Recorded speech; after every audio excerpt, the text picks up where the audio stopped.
Benvenuti a Non sono solo strade, il podcast che racconta la storia delle persone i cui nomi sono incisi sulle targhe agli incroci delle strade. La puntata di oggi è dedicata ad una via che troviamo alle spalle di Piazza San Babila. Eccomi in via Cino del Duca. Immaginate un giovane cresciuto tra i profumati ulivi delle Marche con il nome Pacifico del Duca, ma conosciuto da tutti come Cino. Fin dall'infanzia ha respirato l'aria della determinazione, cresciuto in una famiglia che ha conosciuto tempi difficili. Quando il destino ha tirato brutti scherzi alla sua famiglia, Cino, con il suo carattere intraprendente, ha deciso di prendere il toro per le corna. A soli 13 anni ha dovuto dire addio alle aule scolastiche per aiutare la famiglia, vendendo romanzi a dispense.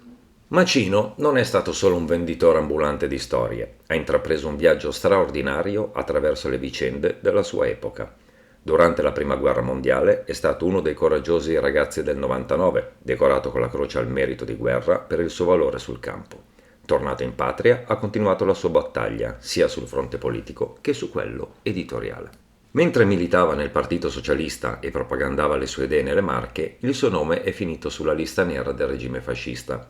Espulso dalla sua regione, si è trasferito a Milano, dove ha ripreso la sua attività di venditore di libri. Ma la sua mente creativa e ambiziosa non poteva essere contenuta solo in qualche strada cittadina. Nel 1929 ha fondato la modesta casa editrice Moderna, destinata a diventare un gigante nell'editoria italiana. La Moderna, poi diventata editrice Universo, ha fatto storia. Ha pubblicato romanzi a puntate che hanno catturato l'immaginazione del pubblico italiano, rendendolo un punto di riferimento per gli amanti della lettura. La sua collaborazione con la scrittrice Luciana Peverelli ha portato al successo editoriale con opere come Cuore garibaldino. Grazie a questo entrò nel mondo dei periodici con 2 riviste per ragazzi, Il Monello e Intrepido, e non si è fermato alle frontiere nazionali, ha conquistato anche il cuore dei lettori francesi con le sue pubblicazioni.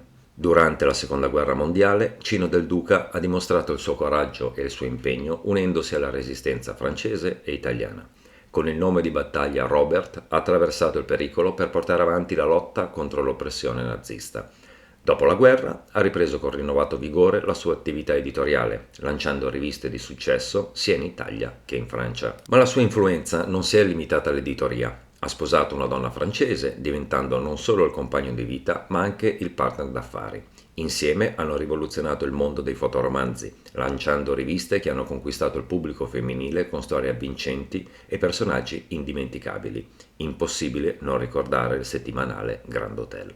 Con Gaetano Balducci ed Enrico Mattei creò il quotidiano Il Giorno nel 1956 e fu presidente onorario della società sportiva Ascoli negli anni 50 e anni 60 insieme a suo fratello Lillo. Muore a Milano il 23 maggio 1967, ma il suo lascito vive attraverso le strade che portano il suo nome e le istituzioni che hanno beneficiato della sua filantropia. Cino del Duca, un uomo il cui spirito avventuroso e la passione per la cultura hanno illuminato il mondo dell'editoria.